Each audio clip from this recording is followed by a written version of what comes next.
اسے لگا جیسے اس کی تمام تر حسیات ختم ہوتی چلی جا رہی ہیں۔ اس نے خود پر قابو پانے کی بہت کوشش کی، لیکن یہ احساس ہوا جیسے اس کے حواس اس کا ساتھ چھوڑ رہے ہیں۔ اچانک اس کا سانس بند ہونے لگا۔ یہ کیسے ہوا یہ اسے بالکل سمجھ میں نہیں آ رہا تھا۔ اسے یہ بھی سمجھ میں نہیں آ رہا تھا کہ وہ سمندروں کی تہہ میں جا رہا ہے یا سطح پر ابھر رہا ہے۔ اس کے سامنے تاریکی تھی۔ جمال بالکل بھی نہیں دیکھ پا رہا تھا۔ وہ بے ہوش ہو چکا تھا۔ وہ پانی میں بے حس تیر رہا تھا۔ اس کے ارد گرد کئی غوطہ خور آ گئے تھے۔ انہوں نے روبوٹ کو ایک طرف دھکیلا اور جمال کو پکڑ کر اس کی ناک کے ساتھ آکسیجن لگا دیا۔ آکسیجن سلنڈر لگانے کے بعد انہوں نے جمال کو اوپر اٹھا لیا۔ وہ اسے لیے سطح سمندر پر لے جا رہے تھے۔ کچھ ہی دیر بعد وہ سطح سمندر پر ابھر آئے۔ ان کے نزدیک ہی ایک موٹر بوٹ آن رکی۔ انہوں نے بے ہوش جمال کو اس میں ڈالا اور موٹر بوٹ گہرے سمندر کی جانب چل پڑی۔ کرنل افتخار کنٹرول روم میں کھڑا دیکھ رہا تھا۔ تربیتی مرکز سے 3 مختلف ٹیمیں نکل چکی تھیں۔ ان کے لیے فورسز کو الرٹ کر دیا گیا تھا۔ سامنے دیوار پر 3 اسکرینز لگی تھیں۔ ان تینوں کے کیمرے دکھا رہے تھے کہ وہ اس وقت کہاں سے گزر رہے ہیں۔ ایک جانب کنٹرول روم میں اس کے راستوں کے بارے میں سرخ نشان آگے ہی آگے بڑھتا چلا جا رہا تھا۔ پہلی ٹیم اپنے ٹارگٹ مقام تک پہنچ چکی تھی۔ وہ ایک رہائشی علاقے میں بڑا سا بنگلہ تھا۔ اس کے سامنے کی سڑک سنسان تھی۔ ٹیم کے لوگوں نے اپنی کار تھوڑے فاصلے پر چھوڑ دی۔ وہ بنگلے کی جانب جانے کی بجائے اس کے ایک طرف چلے گئے۔ وہ اچھی طرح جانتے تھے کہ اس بنگلے کی حفاظت کے لیے ارد گرد کیمرے ضرور لگائے گئے ہوں گے۔ ممکن ہے اس کے علاوہ حفاظت کے لیے کوئی اور اقدامات بھی کیے گئے ہوں۔ ایک جوان آگے بڑھا اور لمحوں میں دیوار پر چڑھ گیا۔ جیسے ہی وہ دیوار کے اوپر پہنچا، ایک دم سے الارم بج گیا۔ اس نے الارم کی پرواہ نہیں کی، بلکہ دوسری جانب کود گیا۔ اندر لان اور پورچ میں کوئی بھی نہیں تھا۔ اب جبکہ الارم بج ہی گیا تھا، باقیوں نے بھی پرواہ نہیں کی اور وہ دیوار پر چڑھ کر اندر کودنے لگے۔ حیران کن بات یہ تھی کہ ابھی تک کوئی بھی ان کے سامنے نہیں آیا تھا۔ وہ پھیلتے ہوئے کوریڈور میں چلے گئے، یہاں تک کہ دروازے تک جا پہنچے۔ انہوں نے دروازہ کھولنے کی کوشش کی تو وہ اندر سے بند تھا۔ وہ دروازہ کھولنے کی کوشش میں تھے کہ انہیں احساس ہوا پچھلی طرف کوئی ہے، تو جوان اس جانب بھاگے۔ انہوں نے دیکھا 3 لوگ بھاگے چلے جا رہے ہیں۔ جوانوں نے للکارتے ہوئے کہا، رک جاؤ ورنہ گولی مار دیں گے۔ وہ نہیں رکے تو جوانوں نے فائرنگ کر دی۔ بھاگتے ہوئے لوگ سہم کر وہیں بیٹھ گئے۔ اگلے چند منٹ میں وہ تینوں پکڑے گئے۔ ٹیم کے لوگ انہیں پکڑ کر اندر لے گئے، یہاں تک کہ وہ اس کمرے تک جا پہنچے جہاں کئی کمپیوٹر پڑے ہوئے تھے۔ وہاں 2 لوگ مزید موجود تھے۔ دوسری ٹیم اب تک اپنے ٹارگٹ مقام تک پہنچ گئی تھی۔ وہ بھی پوش علاقے میں ایک گھر تھا۔ ایک جوان اس گھر کے گیٹ پر پہنچا۔ چوکیدار نے ذرا سا گیٹ کھول کر پوچھا ہی تھا کہ جوان اندر داخل ہونے کی کوشش کرنے لگا۔ جب تک چوکیدار نے گن سیدھی کی، وہ اس پر حاوی ہو چکا تھا۔ وہاں سے لوگوں کو گرفتار کرتے ہوئے انہیں 5 سے 10 منٹ لگے تھے۔ اس وقت کرنل افتخار تیسری ٹیم کو دیکھ رہا تھا جو اپنے ٹارگٹ مقام تک پہنچ کر کارروائی کر رہی تھی۔ ایسے میں اس کے سیل فون کی اسکرین جگمگا اٹھی۔ اس نے دیکھا انسپکٹر منصور کی کال تھی۔ اس نے فوراً کال ریسیو کی۔ دوسری جانب سے انسپکٹر منصور نے انتہائی دکھ بھرے لہجے میں کہا، جمال اور روبوٹ لڑتے ہوئے سمندر میں جا گرے ہیں۔ کیا کہہ رہے ہو؟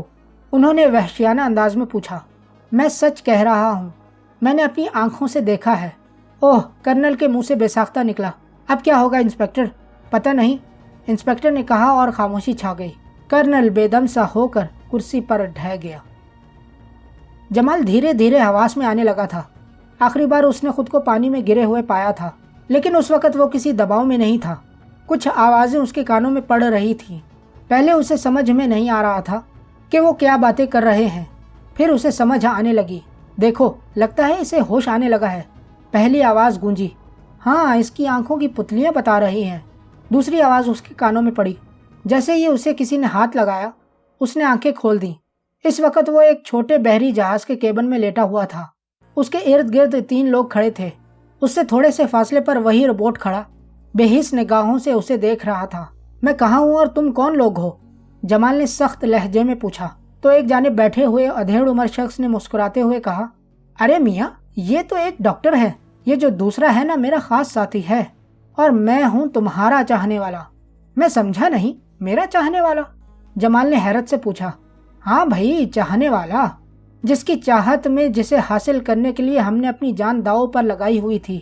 اتنا سرمایہ خرچ کیا، اس جیسا روبوٹ لانا پڑا، پھر کہیں جا کر تم قابو میں آئے ہو، اس نے طنزیہ انداز میں کہا، اور پھر کہا لگا دیا۔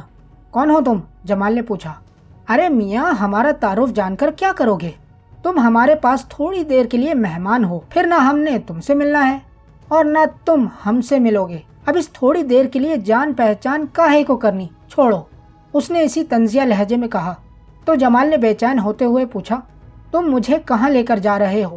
ارے میاں آرام سے بتا دیتے ہیں، اتنا غصہ کیوں کر رہے ہو؟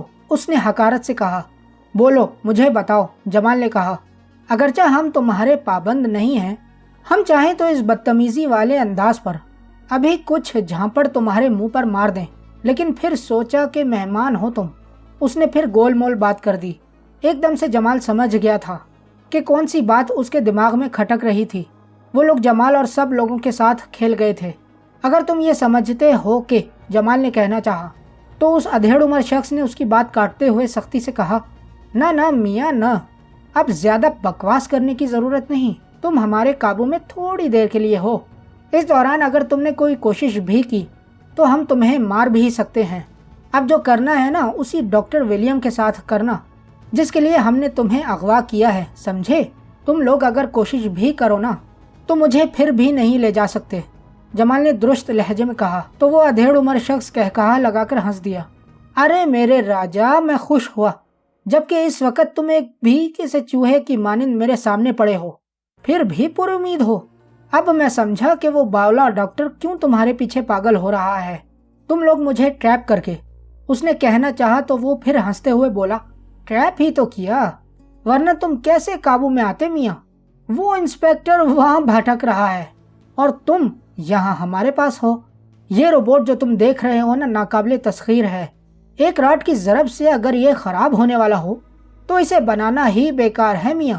میں ابھی آپ لوگوں سے جمال نے کہنا چاہا، لیکن اس کی بات سنے بغیر ادھیڑ عمر شخص نے اکتائے ہوئے انداز میں کہا، سنو میاں، آخری بار کہہ رہا ہوں، تم ہو تھوڑی دیر کے لیے ہمارے لیے مہمان، تمہارے کہیں چوٹ نہ لگ جائے اس لیے مہمان بنایا ہوا ہے، ورنہ تم کسی خارش زدہ کتے کی مانند وہاں فرش پر پڑے ہوتے۔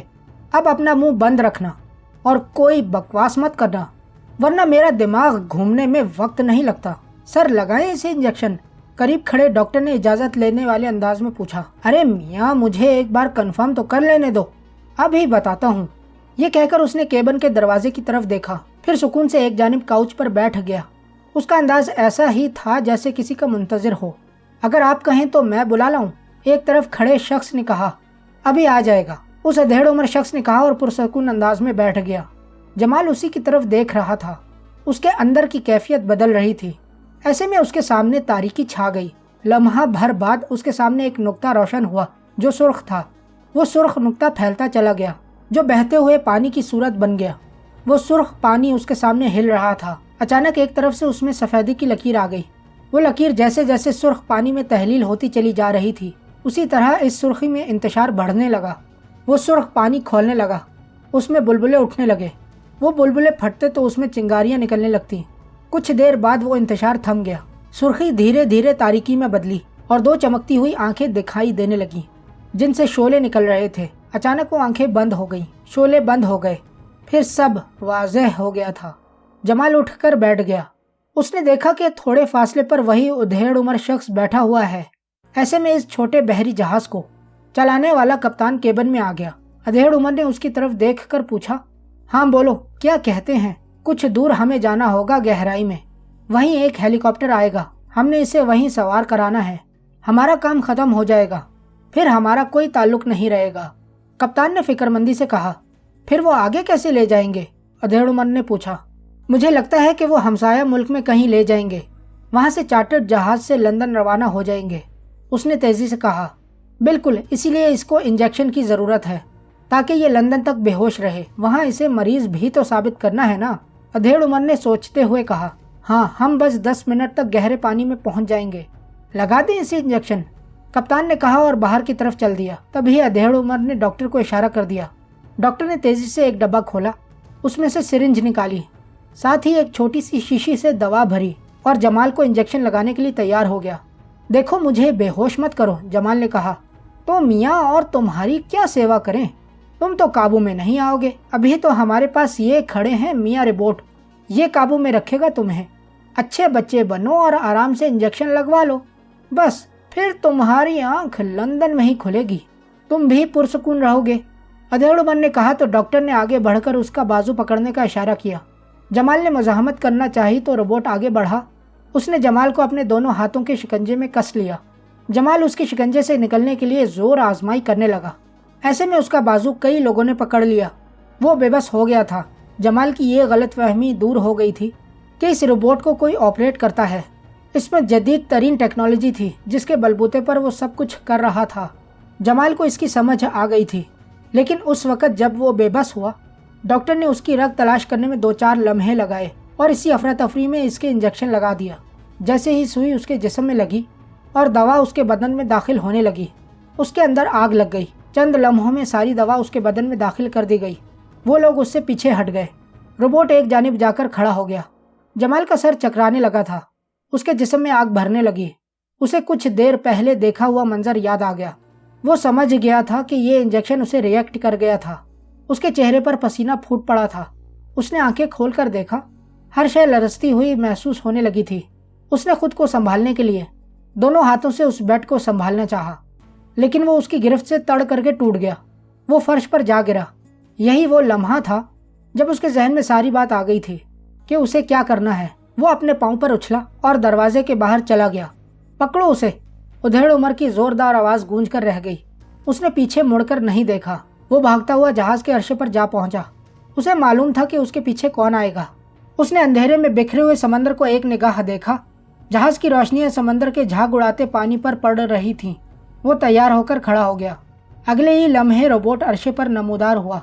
وہ اسی کا انتظار کر رہا تھا۔ اس کے پیچھے وہی ادھیڑ عمر اور ایک شخص تھا۔ شاید وہ یہ سمجھے تھے کہ جمال سمندر میں چھلانگ لگا دے گا۔